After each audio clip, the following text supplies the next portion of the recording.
Karena dia tahu bahwa ini pun pasti akan berlalu, entah dia mati atau dia selamat, itu pasti berlalu. Akhirnya setelah dia pasrah, dia memahami bahwa ini juga fenomena yang sedang dialami juga pasti akan berlalu. Tiba-tiba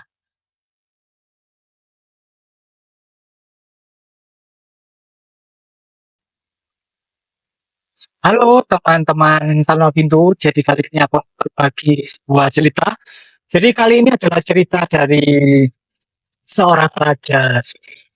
Jadi dikisahkan ada seorang raja yang usianya sudah menua, dia sudah sering berperang, dia sudah menang kemana-mana. Kemudian ketika usianya menua, dia mulai takut akan kematian.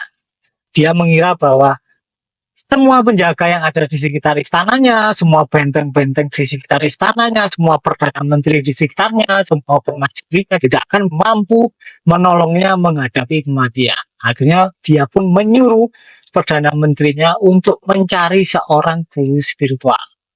Dia intinya si raja ingin sebuah jimat yang mampu menyelamatkannya dia. Nah, karena tidak ada yang mampu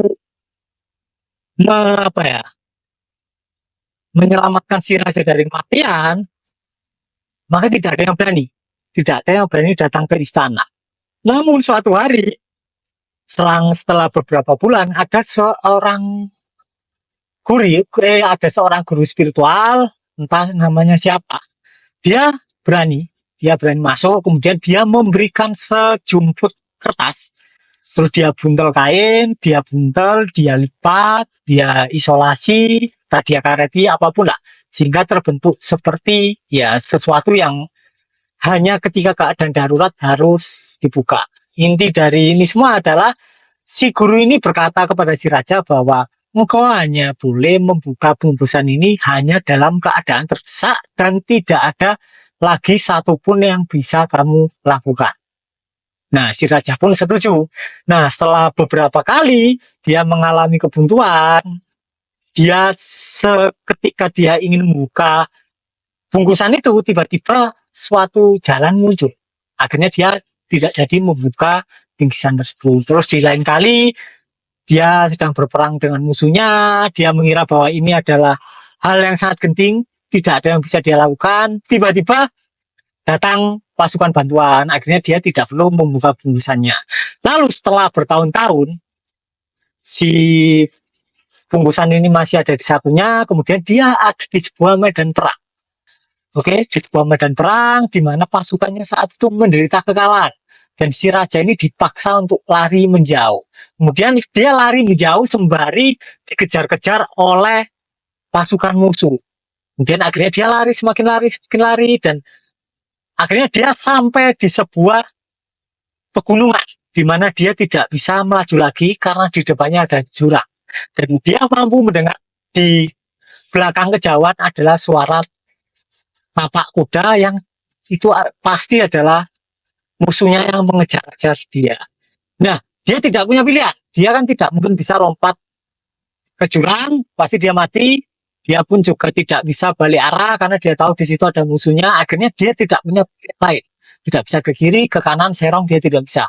Akhirnya dia membuka bungkusan tersebut. Nah, setelah dia membuka bungkusan tersebut, alangkah kagetnya bahwa kata-kata yang ada di dalam bungkusan tersebut adalah ini pun pasti akan berlalu. Oke, jadi itu adalah kata-katanya. Jimatnya adalah kata-kata ini pun pasti akan berlalu. Si raja pun jengkel dengan guru spiritual yang memberikan bungkusan tersebut. Dia ingin memaki-maki, tapi karena tidak ada lagi yang bisa dilakukan, akhirnya dia berusaha memahami sutra singkat tersebut. Akhirnya dia pasrah. Karena dia tahu bahwa ini pun pasti akan berlalu. Entah dia mati atau dia selamat, itu pasti berlalu. Akhirnya setelah dia pasrah, dia memahami bahwa ini juga fenomena yang sedang dialami juga pasti akan berlalu. Tiba-tiba dari langkah kuda musuh tiba-tiba samar-samar hilang. Ternyata dia salah arah. Terus si raja ini kembali ke medan peperangan dan ternyata di medan peperangan sudah ada pasukan tambahan dan si raja pun menang. Nah, sejak saat itu si raja ketahui bahwa dia tidak pernah lagi merasakan stres, takut, sedih, atau apapun perasaan yang tidak nyaman. Si raja selalu terlihat penuh kebahagiaan, selalu bahagia, selalu sumringah, selalu dalam perayaan. Karena apapun dia anggap pasti akan berlalu. Nah, bila kalian semua memahami sutra singkat ini hingga mengakar ke dalam sanubari kalian, kalian akan memahami bahwa segala sesuatu yang berlalu pada dasarnya awan. Dan yang tidak berlalu adalah diri kalian sendiri atau langit. Oke? Lautan.